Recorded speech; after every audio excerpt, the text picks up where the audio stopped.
have a treat for you today. Can you see what it is? I'm sure you can see it already, right? We're outside. I thought it would be neat because this week, as we join together in person, we're going to be at the park in Blissfield. And I thought it would be great if we could join together in nature also.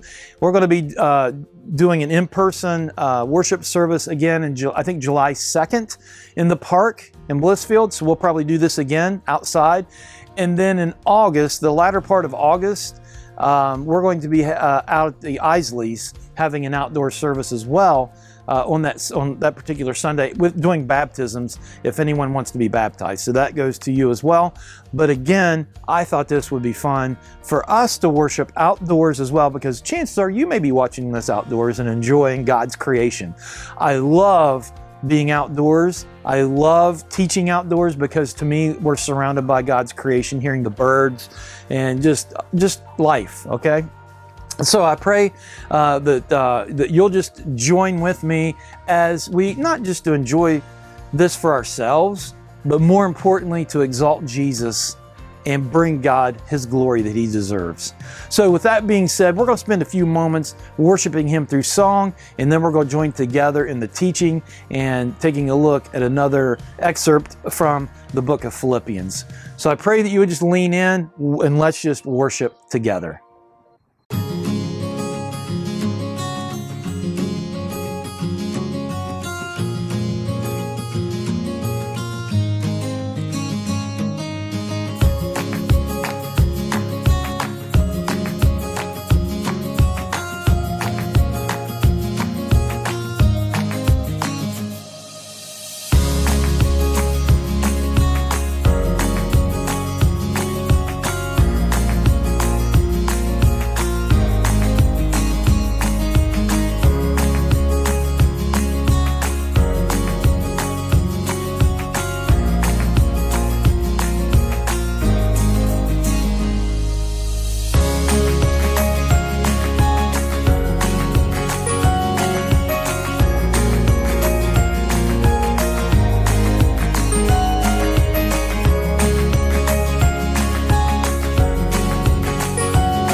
So loved the world that He gave us His one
Jesus is waiting, God so loved the world.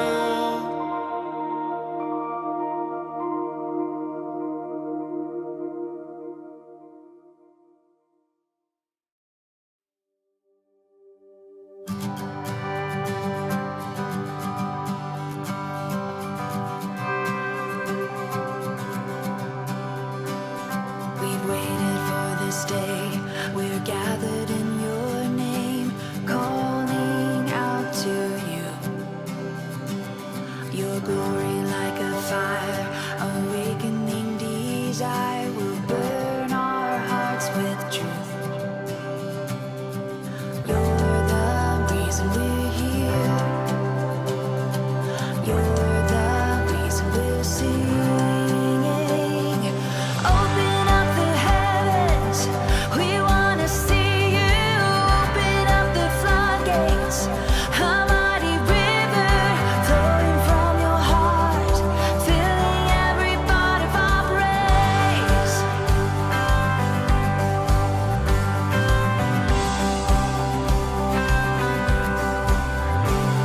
Your presence in this place, your glory on our face. We're looking to the sky, descending like a cloud. You're standing with us now. Lord, unveil our eyes. You're the reason we're here. You're the reason we're singing. Open up the heavens, we wanna see you. Open up the floodgates, a mighty river flowing from your heart, filling every part of our praise. Open up the heavens, we wanna see you. Open up the floodgates, a mighty river flowing from your heart, filling every part of our praise. Show us your glory. Show us your power. Show us your glory, Lord.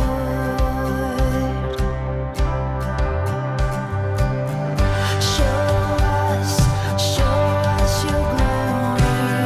Show us your power. Show us your glory, Lord.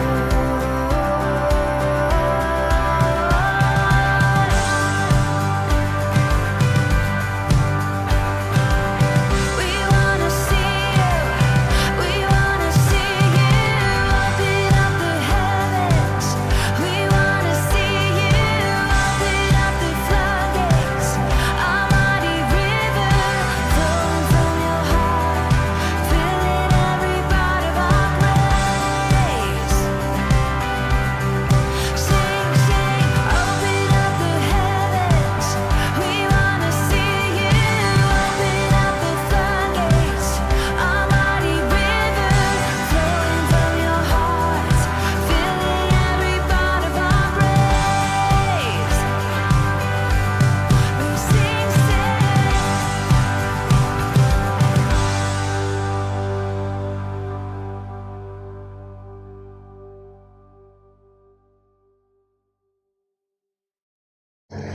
So let me begin by asking a question. What lens do you use to view your life? What lens do you look through? Hopefully you can get where I'm coming from.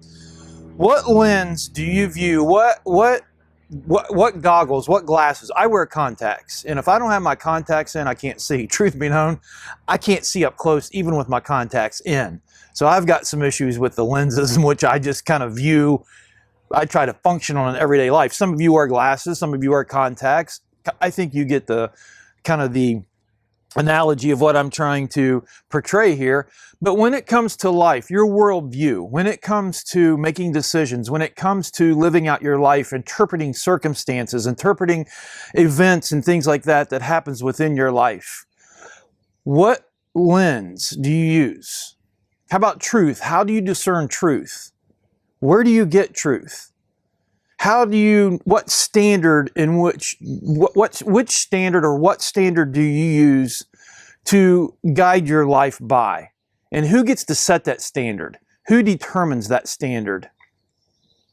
So with that being said, I want us to take a look at Paul again.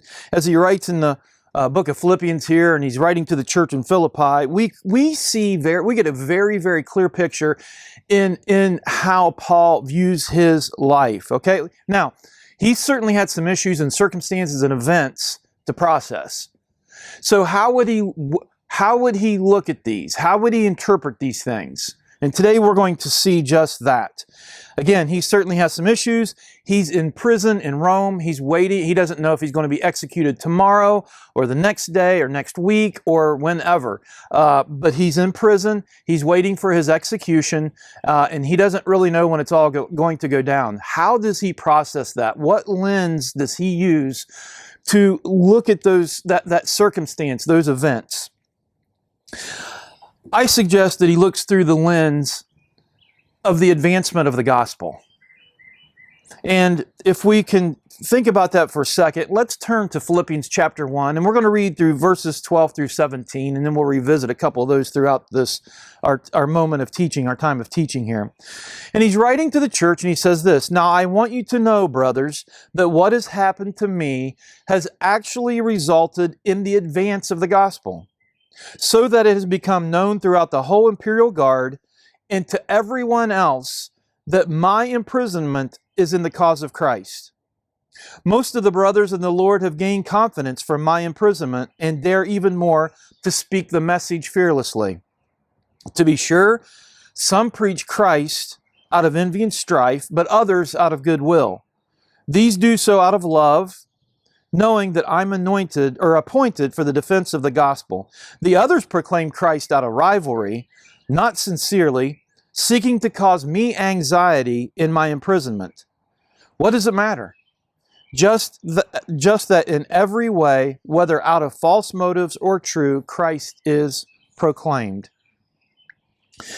In our text here, what we see is Paul is writing to the church of Philippi, and he's giving them context. He's saying, hey, you're going to be hearing something. You're going to hear that I'm in prison, and I just want to set the record straight. I want to give you some context. I want to share with you what's going on. And so he writes them this letter, and he tells them, I'm in prison, and I don't know what you're going to hear, but I'm in prison for one thing, and that's the advancement of the gospel. That's why he was put in prison, okay? And so he's saying this is what's happened. But then he goes on to talk about, because this has happened, here are some of the results of that. And so he could have easily focused on himself. He could have easily become the victim. In our day and age, in our culture today, it's all about me. It's all about us, right? It's all about me and what happens to me, my rights, and all these other things. To him, he doesn't focus on himself. He doesn't focus on his problems, but he looks at these events, these issues, these problems, his trouble through a completely different lens. And because of this, he says, because I'm here, it has given others the opportunity to speak more boldly and more fearlessly. Because of this is why I'm here. These people are probably thinking, these other colleagues of his, these pastors that are on the true course, that has the true intention and the true motivation of preaching Christ and exalting Christ. Could you imagine when they hear this, they might have thought, you know what? If Paul can continue to be this passionate, why can't I be? I'm not locked up like he is. I'm not waiting for my execution. What's keeping me from being so passionate in proclaiming the message of Jesus Christ, the gospel of Jesus Christ? What's keeping me from being that passionate? And it stirred their hearts. Again, we're kind of speculating here a little bit and adding in some detail, but isn't that what happened, as he says? He says, they have gained confidence from his imprisonment and dare even more to speak the message, the gospel, fearlessly.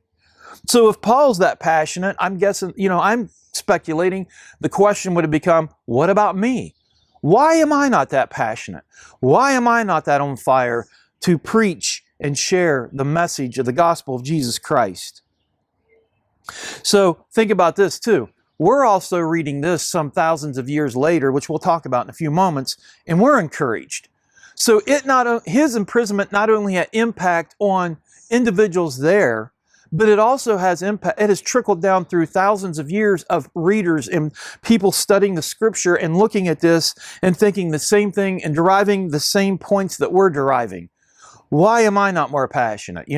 What lens am I going to use to look at my life, my situations, my circumstances, the events that's taking place within my life that may be out of my control, and I don't know what to do about it? How do we look at them? How do we process that? Paul thinks of himself less and more about the gospel of Jesus Christ. If you remember when we started this off, we talked about his secret that he found, and his secret was that he had the mind of Christ, that his mind was so filled with Christ. We talked about that you can't have two things occupying your mind at once. Our brain doesn't work that way. We're going to focus on one thing or the other. And I don't know about you, but I do. In our humanness, when we start experiencing something that is out of our control and it's not pleasant, we fixate on it.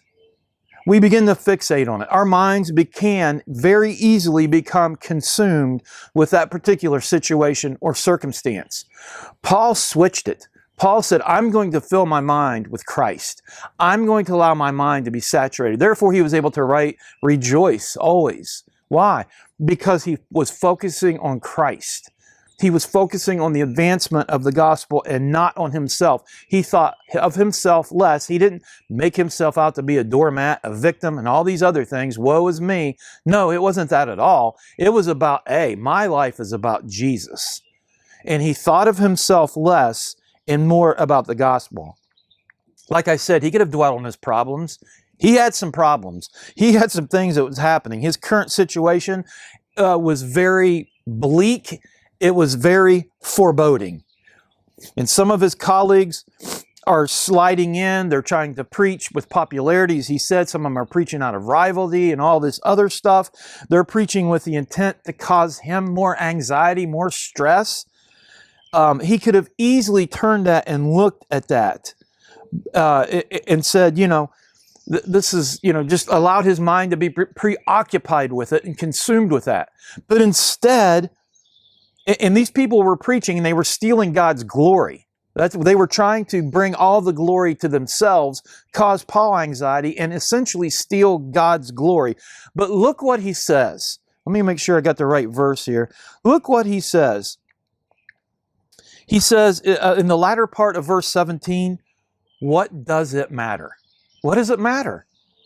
Isn't that, I think that is so profound, demonstrating how much his brain, his mind was saturated with the gospel, with Christ.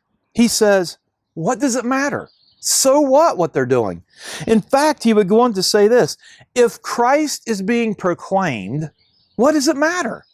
If Christ is being proclaimed, that's all that matters.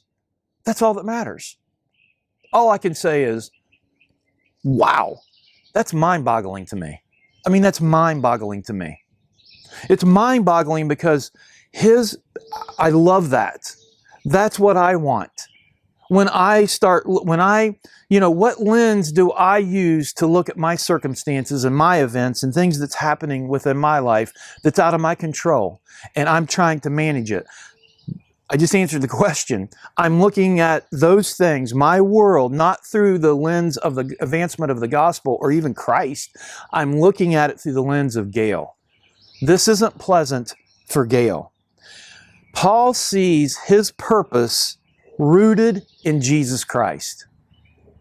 His life, his purpose, he sees, he views, the lens in which he looks through shows him that his life is rooted and purpose is rooted in Jesus Christ. He sees a much deeper meaning of his imprisonment. A much deeper meaning of his imprisonment. Now, let me share with you just a couple points of that to illustrate that. Okay? He saw God in the trouble. He saw God in his trouble. He saw God in his in these unpleasant, man, when I say unpleasant circumstances, it's a massive understatement. He's waiting for his execution. He's got some serious things to think about. But instead, he looks at it completely different. He sees God in those circumstances, in that trouble. Listen to what he says in verse 13. Let me read it again. He says, so that it has become known throughout the whole imperial guard and to everyone else that my imprisonment is in the cause of Christ. Did you catch that? He says, my imprisonment is in the cause of Christ. He didn't view it whether the Jews put him in prison, which is what happened. They brought up these accusations and allegations against him. He didn't view whether a Jew or even a Roman placed him in prison. He wasn't looking at himself through this lens as, I'm a victim, I'm innocent. These are false accusations. These are drummed up allegations. This is crazy. My rights are being wronged. I have a right here, and they're being wronged. I'm a victim. That's not what he was saying. He wasn't sitting there stewing that his rights as a Roman have been violated. He's not thinking about that at all. He's not looking through this lens which is focused on himself. Instead, he claimed that the reason that he was there is because God had placed him there. That, you talk about a mind shift. You talk about looking through a vastly different lens. He's saying that I am in this prison for a purpose, and that is for the cause of Christ and the advancement of His gospel. That is a complete shift off of self and onto God. The bigger meaning, the bigger purpose, not whether I've been wrong, not whether my rights have been stripped away, not whether I've been falsely accused in these drummed up allegations by the Jews, and then now the Romans are involved. And even as a Roman citizen, I have rights. He's not looking at that at all. He's looking at it as God is in the middle of this. And God has allowed this to happen, and there is a purpose and reason that God is going to use me in this particular situation. Think about this for a second. In the middle of all of his trouble, he was excited. This letter to the Philippians demonstrates it over and over and over again, the joy that he had in these foreboding circumstances. He was excited. He was not only excited in this trouble, the middle of this trouble, but in the middle of this trouble, he anticipated adventure. I think he anticipated adventure. Talk about a complete different way of viewing your problems. Now, hey, you may view your problems differently than I do at times, okay? When I experience certain problems, it is so quick for me to go to, it's got to be fixed. How do I fix it? There's got to be resolved. I got to get out of this circumstance. I've got to manage it. I got to control it. I got to do something. I got to take action, whatever it is. And Gail starts looking at the problem through the lenses of Gail. Can you see that Paul looked at it completely different? And maybe that's how you look at it. Maybe you have arrived to that spot, and I just want to commend you and celebrate with you. But maybe you align more with me, where you got to be shaken a couple of times for God to get your attention and say, hey, I got this, okay? Like Paul did. Not only just shifting his mind, but literally, I think, becoming excited. Looking at this as an adventure because I am here for a purpose. This situation is I'm placed here for a purpose, and that is the advancement of the gospel. And God is here, and I can be excited about that and anticipate this adventure. There's something else that happens. So he not only sees God in his trouble, but he sees that God is up to something. That God is literally up to something. Let me suggest this for a second, and I don't want to. But I think the text teaches us this. We talked about this a little bit last week with suffering. There are sometimes, I didn't say God caused suffering. I suggested that God uses our suffering for a purpose, for a meaning. It could be to pull us out of a lawless sleep, where he wants to restore more spiritual fervor and passion within us. Again, we kind of see this a little bit with these other preachers. But maybe it's there for a purpose, for God's glory. Perhaps trouble is not meaningless, okay? Perhaps there is a purpose there. I want you to think about this for a second. If we could just rewind, let's go to one key figure back in Genesis. Do you remember Joseph's life? Now put yourself in Joseph's shoes. He's young. He's probably a little bit cocky, with his brothers. He's probably a little bit arrogant with his brothers at the time. But nevertheless, I don't think any of us would say he deserved what he got. So what did he get?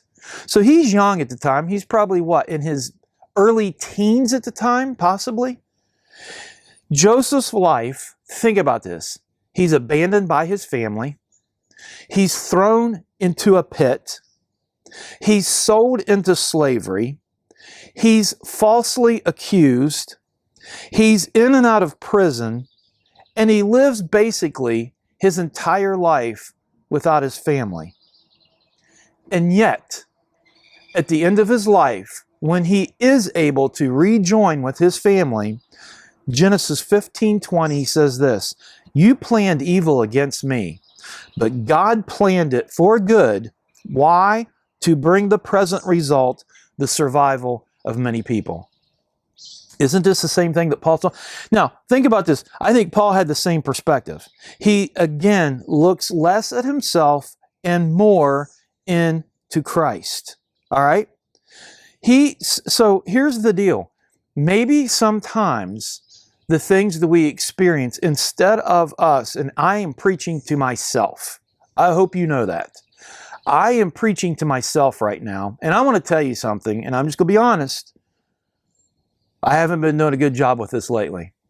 So this is a timely message, not just for you, but maybe more so for me, because I've been living this out. I've been going through another chapter in life, and I've allowed myself to be consumed by it. I've tried to manage it.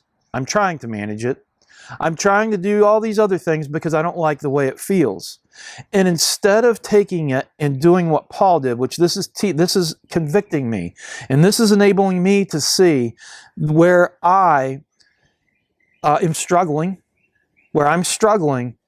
and where I need to look at the life of Paul and understand that maybe what I'm experiencing, there's deeper meaning to it. And not just maybe, I believe there is.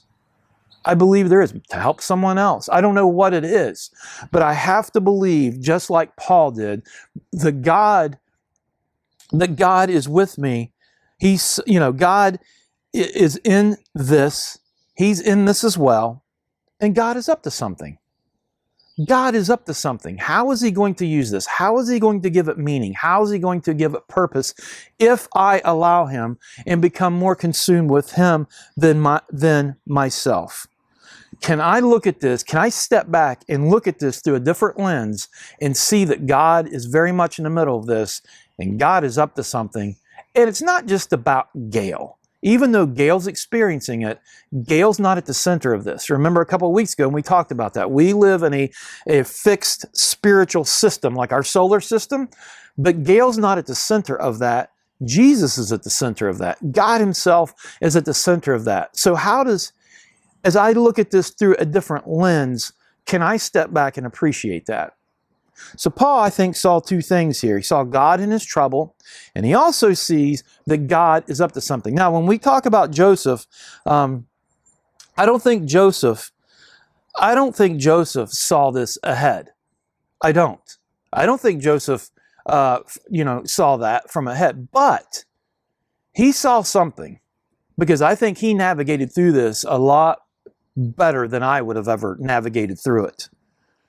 But here's what I think it is. The third thing is this. Paul saw this as an opportunity to get involved with what God was doing. So he saw God in the trouble. He saw that God was up to something. And then it's like, okay, how can I join God? How can I'm here. This is my life. I'm in the middle of it. God is here. What does God want to do with this? And how can I join in with it? That's why I think he got excited and he saw it as an adventure. Joseph, again, in the pit, in slavery, in the prison, he couldn't foresee, think about this for a second. When he was going through that, now I'm not suggesting that he was all depressed, discouraged, and all this other stuff. I think he still had his eyes on God and still believed. However, I would say this, do you think he really foresaw or could foresee that at one point he would be a ruler over Egypt? Do you think in the middle of that he ever thought that? To one day save God's people? But I think he did believe God was at work. He didn't complain, but he remained faithful. Paul, I believe, did the same thing. He didn't realize that at first how this gospel would spread in a prison like this. It had been thought, again, he talked about the imperial guard, how the gospel is even touching some of these individuals. Think about it. They're chained with him. He's there teaching. I mean, he had a captive audience is what he had. He had a captive audience in a sense. And this imperial guard that we talk about that would have inhabited or would have been occupied Caesar's palace has been suggested to be between 30 to 50,000 people, 30 to 50,000 men. I don't know if women were involved there as well, but 30 to 50,000 guards. I don't think Paul would have known that God was going to use him to preach his gospel through Caesar's palace. And he certainly didn't know, think about this for a second, and he certainly didn't know that thousands of years later in Blissfield, Michigan, in Adrian, Michigan, in Deerfield, Michigan, wherever you're at right now, Paul didn't know that in Blissfield, Michigan, or wherever, on whatever time and date you're listening to this, that we would be discussing this letter that he wrote to the Philippians and discussion about this letter and his life and how much of a blessing it is to us and a challenge to us and a conviction to us. I don't think he saw that. But look at it. You talk about God being up to something. Talk about God being up to something. As I said, he could have gone back and focused on his problems, right? He could have sat there and just stewed over his problems.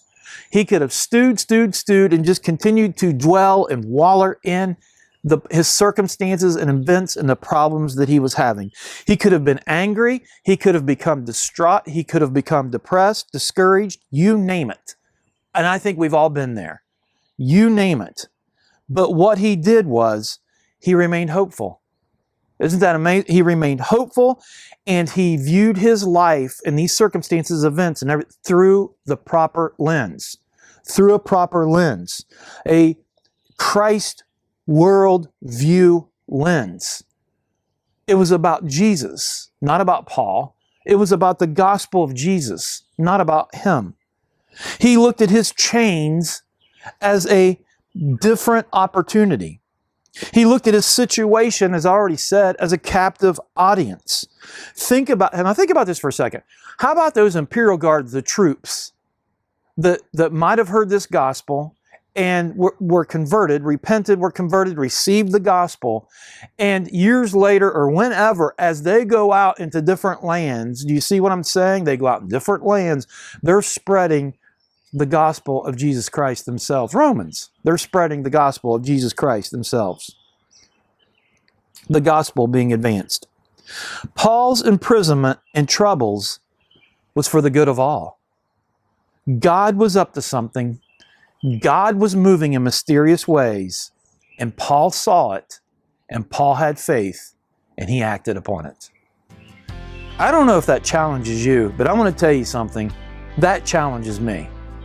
And it not only challenged me, it's not a negative thing, it's a cathartic thing. It's a reminding, it's an encouragement. It's a reminder to stop looking at myself through the lenses of Gail and look at things through the lenses of Jesus Christ. To once again remove myself from the center of this spiritual fixed system and once again allow God to be, which He is, regardless if I acknowledge or not, allow God to be at the center of this system. Because when God is at the center, when Jesus is at the center of this system, that's when things have meaning, they have purpose. That's when I can be encouraged, I can be excited in the middle of my problems, my circumstances, the things I'm trying to figure out. Why? Because I'm focusing less of myself and more on Jesus. Are you struggling with that? Have you struggled with it? If you're not and you're in a good spot, I just commend you. Please stay there. Please stay there. And I celebrate with you. But I know how many of us are humans, and I know how many of us struggle from time to time, and how easy it is to pick up the lens that focuses on ourselves and not on Jesus. So today, I pray that you're encouraged. I pray that this letter brings you encouragement like it has for thousands of people over thousands of years, where we don't look at our circumstances and our problems, but instead we look at this as an adventure. We look at it from the same perspective as Paul. God was up to something. God was moving in mysterious ways, and Paul saw it and had faith in it. I pray that that's us today. I pray that that's the lenses in which that you and I will begin to use or continue to use as we look at our life and perhaps some of the circumstances that we might find ourselves in. I hope you have a blessed week. Spend time going back over this passage of Scripture. Love being with you, love being outside with you, and love to see you here back next week. Have an awesome week.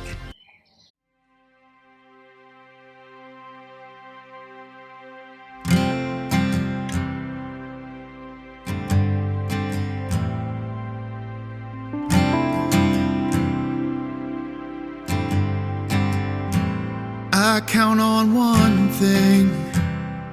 The same God that never fails will not fail me now.